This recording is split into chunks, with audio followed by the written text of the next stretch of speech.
ultimate resources are emotional states.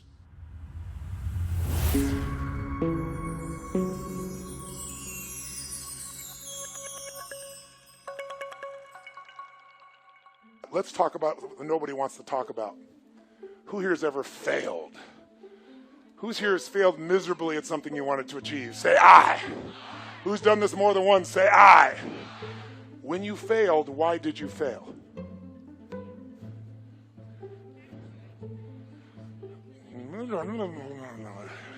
Why are you suddenly tongue-tied?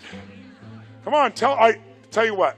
What did you used to say the reason you failed when you were bullshitting yourself? You know I know better, so you're not telling me the truth. What did you used to say? I failed because? Okay, good. I didn't have enough money. What else? Didn't have the right technology. Good, sir. Why'd you fail? I had the wrong people. They say I had the wrong leader. Isn't that interesting? It was the economy. Bad economy. Not enough time. Didn't have enough time.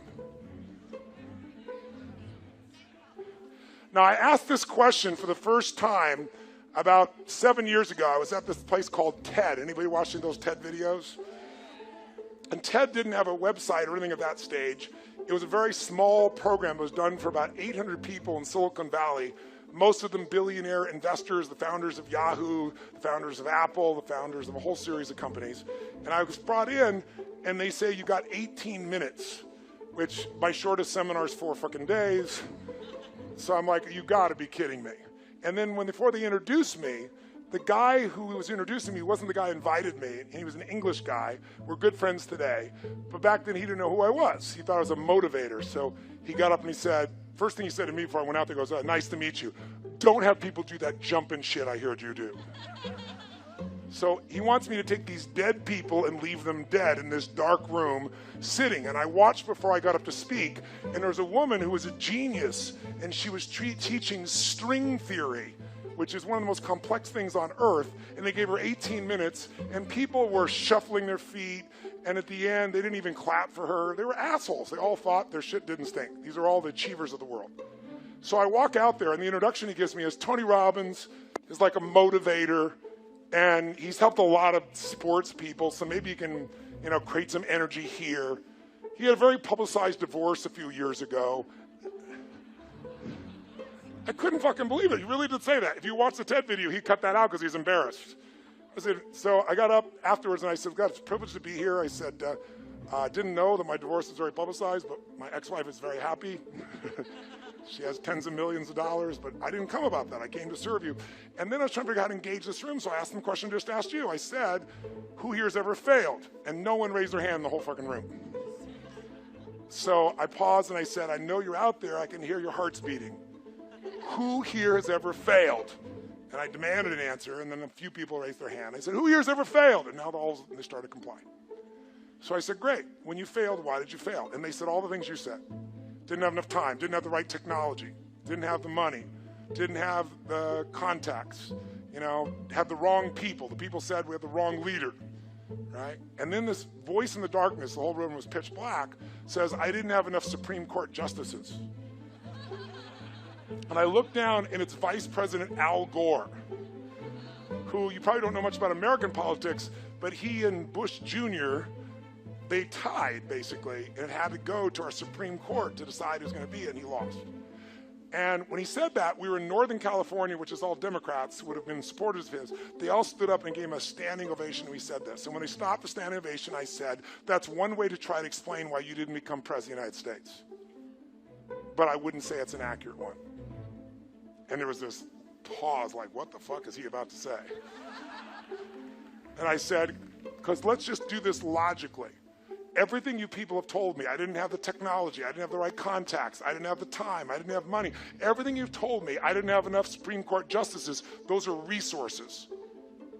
And so you're telling me I failed because I didn't have the resources. And I'm here to tell you what you already know. Resources are never the problem. It's a lack of resourcefulness is why you failed. Because the ultimate resources are emotional states.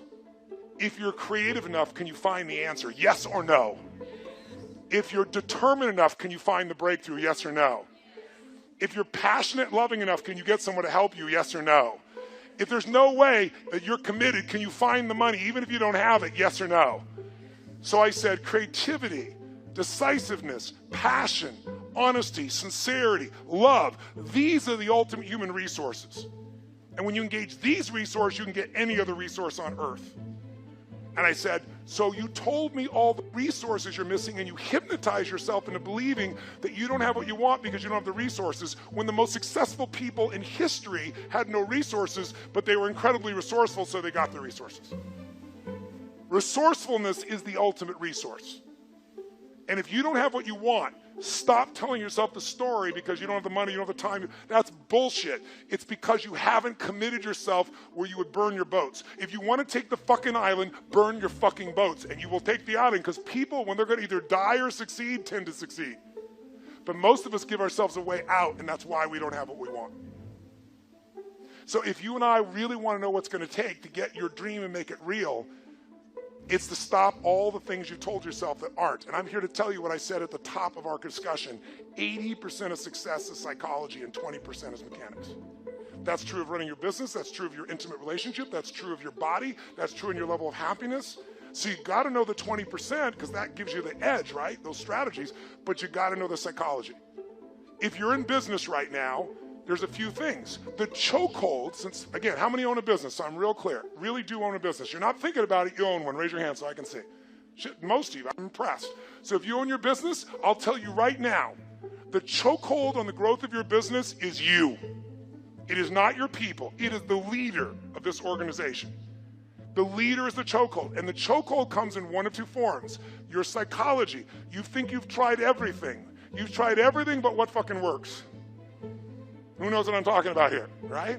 Or it's a skill that you're missing.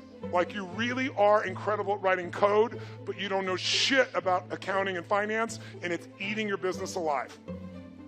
Because I got to tell you, 96% of all businesses in a 10-year period of time go under. Only 4% make it. By the way, make it doesn't mean that you succeed and have any money. It just means you're still standing.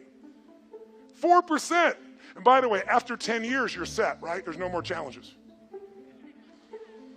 Ever heard of a company called Lehman Brothers?